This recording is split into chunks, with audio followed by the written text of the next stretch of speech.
અમદાવાદના પશ્ચિમ વિસ્તારમાં આવેલ વીએસ હોસ્પિટલ પાસેના મ્યુનિસિપલ સ્મશાન ગૃહને પીપીપી ધોરણે રીડેવલપ કરવામાં આવશે।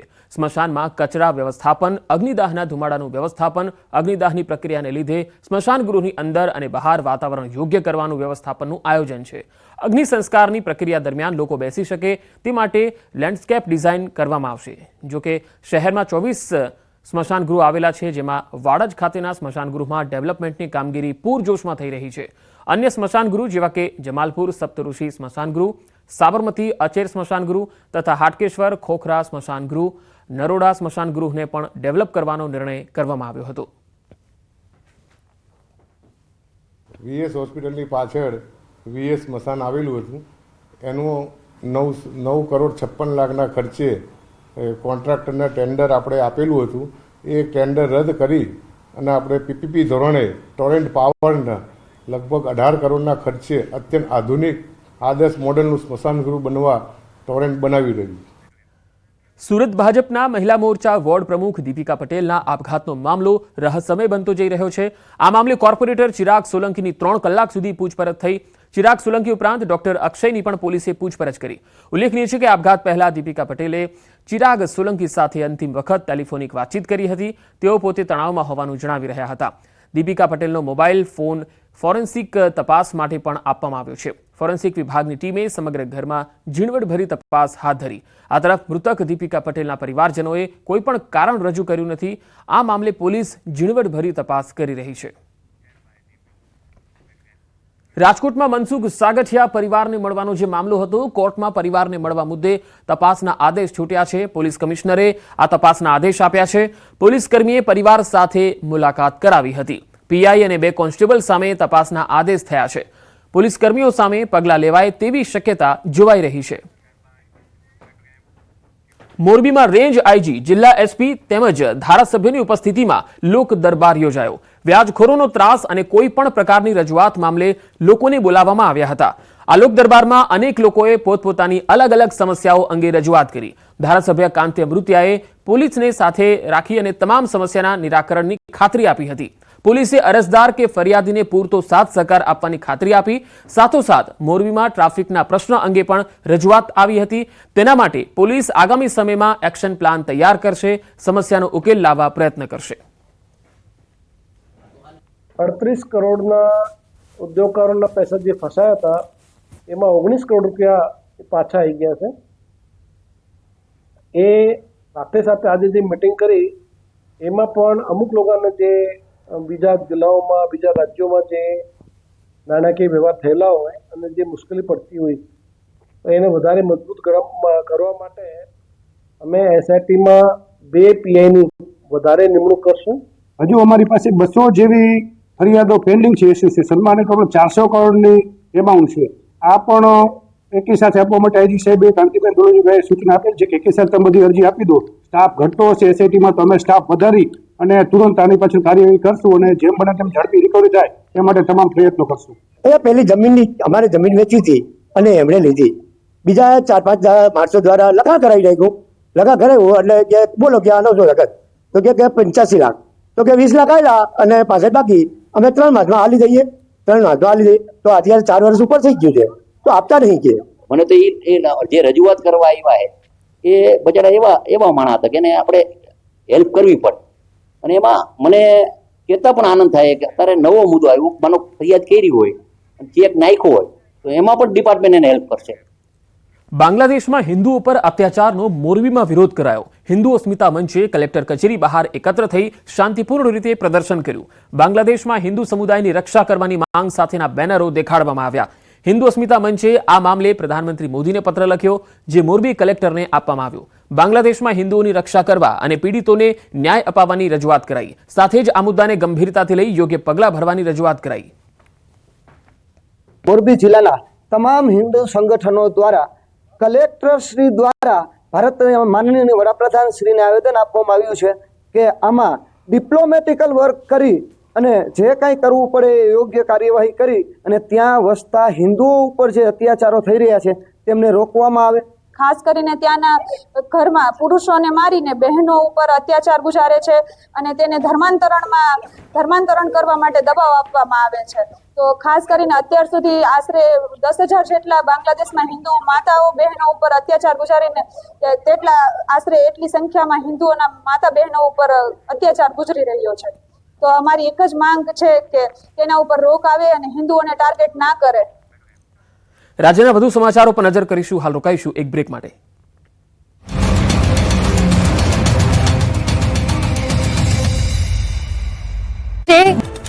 વલસાડના પારનેરા ડુંગર મહાકાળી માતાના મંદિર નજીક દીપડાના આંટા ફેરા. મંદિર પરિસરમાં લટાર મારતો દીપડો સીસીટીવીમાં કેદ. દિવસ દરમિયાન મોટી સંખ્યામાં અહીં દર્શન માટે આવતા હોય છે શ્રદ્ધાળુઓ. દીપડો આવી જતા વન વિભાગને જાણ કરાઈ. વડોદરાની બરકાલ કોલોની વિસ્તારમાં કેળના ખેતરમાં આવી ચડ્યો મગર. મગરના બચ્ચા દેખાતા ખેડૂતો અને શ્રમિકોમાં ફફડાટ. વાઇલ્ડ લાઇફ ટ્રસ્ટ માલસરના ભરત મોરેની ટીમે મગરના બચ્ચાનું રેસ્ક્યુ કરી નર્મદા નદીમાં મુક્ત કર્યા. મોડેલ મમતા રાય વારાણસીના કાલભૈરવ મંદિરમાં કરી જન્મદિવસની ઉજવણી. મંદિરના ગર્ભગૃહમાં જઈ મોડેલે કેક કાપ્યાનો વિડીયો વાયરલ. મંદિર પરિસરમાં કરાયેલી આ ઉજવણીને લઈ લોકોમાં નારાજગી. કેરળના કુન્નુરમાં ખાબક્યો ધીમી ધારે વરસાદ. ભર શિયાળે વરસાદ ખાબકતા રાહદારીઓ અને વાહન ચાલકો મુશ્કેલીમાં મુકાયા. ઠંડીની ઋતુમાં લોકો છત્રી લઈને અવરજવર કરતા દેખાયા. હવામાન વિભાગ દ્વારા વરસાદનું એલર્ટ જાહેર કરાયું. પુડુચેરીમાં ફેંગલ વાવાઝોડાએ તબાહી મચાવી. મેઘરાજાએ ઘમરોડતા જળબંબાકારની સ્થિતિ સર્જાઈ. ઠેર ઠેર ઘૂંટણસમાં પાણી ભરાતા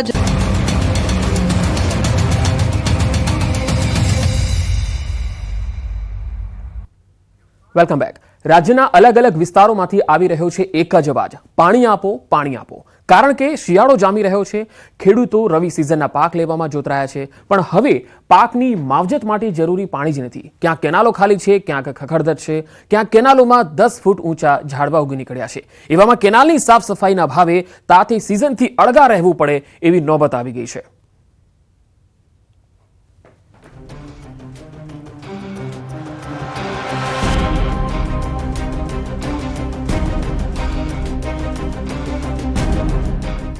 કૂવા કાંઠે તરસ્યા. કેનાલ છે પણ પાણી નથી. ખાલી કેનાલો પણ ભરેલી આશા. ચોમાસું ગયું ને રવિ સિઝન આવી ગઈ પણ પાણી ના આવ્યું. આ વિસ્તાર એટલે રાજ્યનો છેવાડાનો વિસ્તાર અને તેને એ મુજબ જ છેવાડે રાખવાની નેમ જાણે તંત્રએ લીધી હોય તે રીતે વર્તે છે. છોટાઉદેપુર જિલ્લાના ક્વાંટ તાલુકાના નળવાંટ ગામે ખેડૂતો પાણી માટે સૂત્રોચ્ચાર લગાવી રહ્યા છે. જો કે આ ખેડૂતો પોકારીને થાક્યા, પણ તંત્રના કાને આ વાત નથી અથડાતી. નાના હતા તમે કેન્ડલનો ખાડો જોઈ લો, એ ખાડામાં પાણી નહીં જોયું કહેવાય, પણ લોકો ડોહા કહેતા હતા કે કેન્ડલ છે એ વાત કરતેલા. અહીંથી 12 કિલોમીટર રેમી ડેમ આવ્યો, બરાબર. અમે પાણી જરી જોયું નહીં, કે અમને ખબર બી નહોતી કે કેન્ડલ છે, પણ હાવ જાગૃત થયા એટલે કેન્ડલ છે એવું નક્કી કર્યું છે, પણ અત્યાર સુધી અમે પાણી જોયું નહીં. સાંભળ્યું, ખાડા જોયા પણ પાણી નહીં. આ ખાડા પણ ચોમાસામાં વરસાદી પાણીથી ભરાય છે, પણ નપાણ્યું તંત્ર તેમાં પાણી નથી છોડતું. લોકોની વાત સાંભળશો તો ખબર પડશે કે આ જ પેઢી નહીં, તેમની આગળની પેઢીના સમયમાં ખાડા ખોદાયા પણ પાણી ન અપાયું. કેનાલો બને છે, ખેડૂતોના ખેતર સુધી પાણી પહોંચે તેવા આશયથી આ ખેડૂતોએ તેમની જમીન પણ આપી દીધી. જોકે હવે તો જમીન ગઈ, વળતર ના મળ્યું ને પાણી માટે રાહ જોવા સિવાય બીજો કોઈ છૂટકો નથી. અમારા વડીલોએ આ કેનાલનું પાણી આપે એ માટે જમીન આપેલી હતી. જમીનનું વળતર પણ નથી આજ દિન સુધી મળ્યું. અને કેનાલમાં આજની તારીખમાં તમે જુઓ તો એ ઝાડવા ઉગેલા છે. આજે 40 થી 50 વર્ષ થઈ ગયા. અમારા ગામની અંદર કોઈ જાતનો લાભ મળ્યો નથી. સિંચાઈનું પાણી પણ નથી આવ્યું, નર્મદાનું પાણી પણ નથી. છોટાઉદેપુરના ક્વાંટના ખેડૂતોએ જો પાણી જોઈએ તો કૂવા અને બોર ખોદવા પડે તે પ્રકારની સ્થિતિ છે. અમારો વિસ્તાર છે જે કોરાટનો વિસ્તાર છે કહેવાય સાહેબ. હવે સરકાર એવું કહે છે કે બમણી ખેતી કરો એમ, બરાબર. હવે બમણી ખેતી કેવી રીતે કરવાની? જો ચોમાસાનો પાક છે, બરાબર, એ આ સાલ વરસાદ વધારે પડ્યો એના કારણે અમારો પાક બગડી ગયો કહેવાય, બરાબર. હવે ઉનાળાની ખેતી છે, હવે અમારે પાણી જતું રહ્યું કહેવાય નીચે, બરાબર. હવે અમારે 700-800 ફૂટ બોર કરાવે ત્યારે અમારે પાણી આવે કે. જો કે હવે રવિ સિઝન છે, પિયત માટે પાણી આપે તો આ સિઝન સારી જાય તેવી આશાએ આ ખેડૂતો બેઠા છે. નહીતર માત્ર વરસાદ આધારિત જ ખેતી કરવી પડે તેવી સ્થિતિ છે. અહીંથી અમારે રામી ડેમ છે તે મારે 12 કિલોમીટર અમારા ગામથી દૂર છે, ને ત્યાંથી નર્મદાનું ડેમ છે તે 30 કિલોમીટર દૂર છે. ત્યાંથી આ રામી ડેમનું પાણી અમારે મળી શકે એવું છે, પણ તે બી અમારે મળી શકે એવું નથી. અને નર્મદાનું પાણી દાહોદ લગીને જાય છે, પણ અમારા ગામ લગીને આવે એવું અમે માંગણી કરીએ છીએ. અમારે તકલીફ છે પાણીની. એવું નથી કે પાણી નથી. ગામથી 10 કિલોમીટર દૂર રામી જળાશય છે, પણ કેનાલો જ ખખડધજ હાલતમાં હોવાથી પાણી નથી પહોંચાડાતું. સરકાર દ્વારા 10 કરોડ રૂપિયાના ખર્ચે કેનાલ બનાવવામાં આવી, પણ કેનાલની મરમ્મત ન થઈ. તાલુકામાં રામી જળાશય યોજના અંતર્ગત ખાંડી વાવ, આથા ડુંગળી, થળગામ, ગડેઠા, દેવત, જાંબા, ભેખડિયા, નળવાટ જેવા 7 ગામને સિંચાઈનું પાણી આપવાનું હતું, જેમાંથી માત્ર 3 ગામ સુધી જ આ પાણી પહોંચે છે અને બાકીના તરસ્યા રહે છે. જો કે તેનું પાછળનું કારણ જાણશો તો તમે પણ ચોંકી જશો. કેનાલ ખૂબ જ જર્જરિત છે. કેનાલ જે તે સમય ભૂતકાળમાં બન્યા બાદ કોઈ રિનોવેશન થયેલ નથી. ડિટેલ એસ્ટિમેટ તાંત્રિક મંજૂરી માટે સરકારશ્રીમાં મોકલાશે, ત્યારબાદ તાંત્રિક મંજૂરી આવી હતી. માર્ચ 2025 બાદ કેનાલ રિનોવેશનની કામગીરી શરૂ થશે. એક જિલ્લો કે તાલુકાની વાત નથી, બીજા જિલ્લામાં પણ અમે આપને લઈ જઈએ. ખેડૂતોને જય જવાન જય કિસાન. જોઈ લો, આ દ્રશ્યો છે તંત્રની અણઆવડતના. આ દ્રશ્યો છે તંત્રની કામચોરીના. આ દ્રશ્યો છે તાસ સાથે તંત્રની છેતરપિંડીના. પહેલી નજરે જોતા આપને લાગશે કે આ કોઈ વન વગડો કે અલાયદું ખેતર હશે જ્યાં ખેડૂતો ઊભા છે, પણ આપને જાણીને નવાઈ લાગશે કે આ કોઈ ખેતર નહીં પણ નહેર છે. જી હા, ખેડૂતના ખેતર સુધી પાણી પહોંચાડતી કેનાલ. પણ આ તો સાવ સૂકી ભટ્ટ છે. ના અહીં પાણી વહે છે, ના ટીપોય પાણી નજરે પડે છે.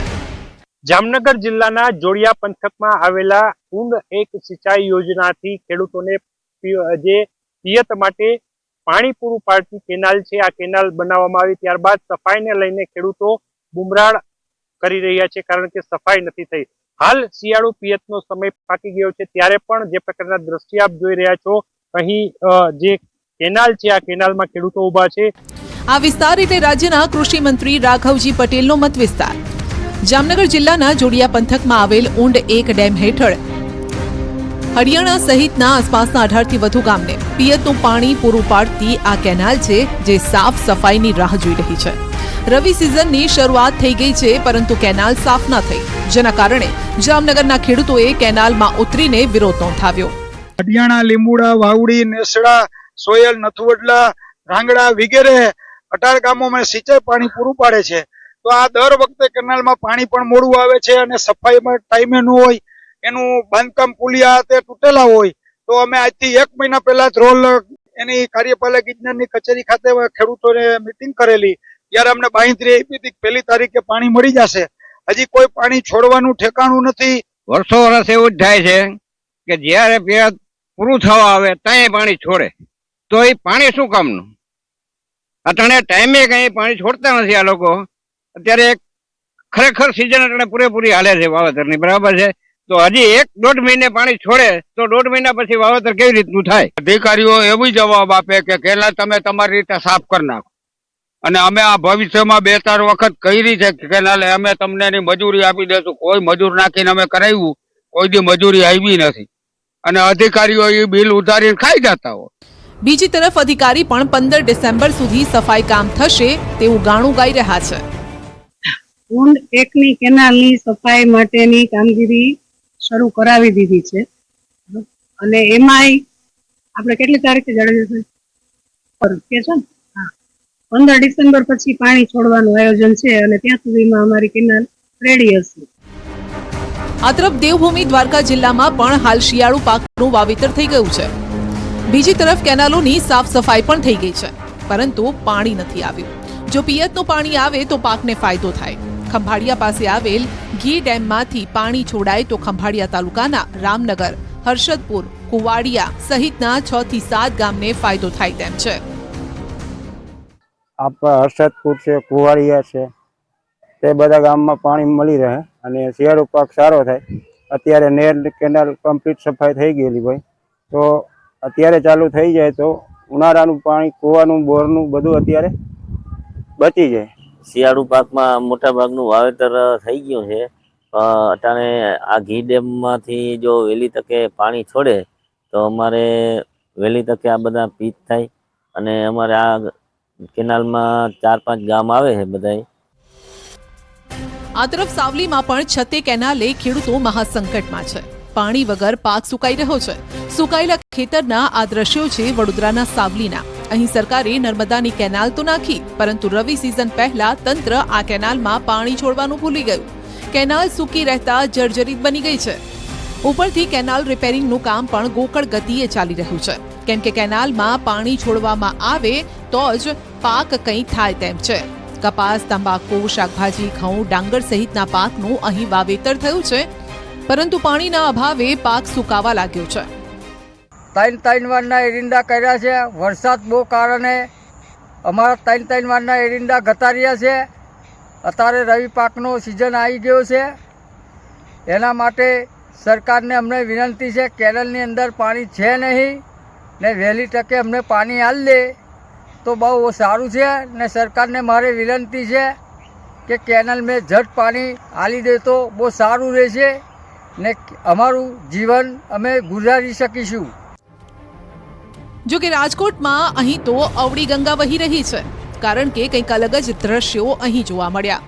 ભર શિયાળે રોડ પર નદી વહેતી થઈ. પહેલી નજરે રોડ પર વહેતા નદીના આ દ્રશ્યો નિહાળી લાગશે કે ચોમાસાની તસવીર છે, પરંતુ ના, આ તો રાજકોટ મનપાની બેદરકારી છતી કરે તે પ્રકારના દ્રશ્યો છે. રાજકોટ શહેરની વગર ચોકડી પર પાણીની પાઇપલાઇનમાં ભંગાણ સર્જાતા ચોમાસા જેવા દ્રશ્યો સર્જાયા. વગર ચોકડી પાસે પાણીની પાઇપલાઇનમાંથી હજારો લીટર પાણીનો વેડફાટ થયો. નવાઈની વાત તો એ છે કે રોડ નદી બની ગયો, પરંતુ તંત્રને આ નથી દેખાતું. એક તરફ પાણીને લઈને ખેડૂતો તરસ્યા બન્યા છે, પરંતુ બીજી તરફ પાણીનો વેડફાટ થઈ રહ્યો છે. જો કે ખેડૂતોની એક મુશ્કેલી નથી, અનેક મુશ્કેલી છે. ખરીફ સિઝનમાં ખોટ ખાધેલો સુરેન્દ્રનગરનો ખેડૂત રવિ સિઝનમાં સારા ઉત્પાદનની રાહ જોઈને બેઠો છે. આ વખતે વરસાદે પાકની બાજી બગાડતા સુરેન્દ્રનગરના ખેડૂતોએ કપાસ, એરંડા, જુવાર, તલમાં નુકસાની વેઠી. જો કે હાલ રવિ સિઝનમાં ચણા, જીરું, ઘઉં, વરિયાળી સહિતના અલગ અલગ પાકનું વાવેતર કરી સારા ઉત્પાદનની આશા સેવી રહ્યા છે. ચોમાસે તો કપા મારે 80 વીઘાનો હતો, પણ બધો વરસાદના કારણે બધો ફેલ થઈ ગયો. એમાં તો અમારે લગભગ 1-2 લાખ રૂપિયા ઘરના મૂકવા પડ્યા છે. એટલે એ નુકસાની જે હવે આ શિયાળુ પાકમાં અમે વાવ્યો છે, ત્યાં અજમો, વરિયાળી અને જીરું એ 80 વીઘામાં વાવેતર કર્યું છે. જો એમાં અમને ભાવ સારા મળે અને સરકારે અમારા ખેડૂત સામું થોડુંક જોવે તો અમારે એમ ટકી એકવી ખેતી કરી એકવી, નકર અમારે ખાવાના વાંધા પડે એવી પરિસ્થિતિ થાય છે.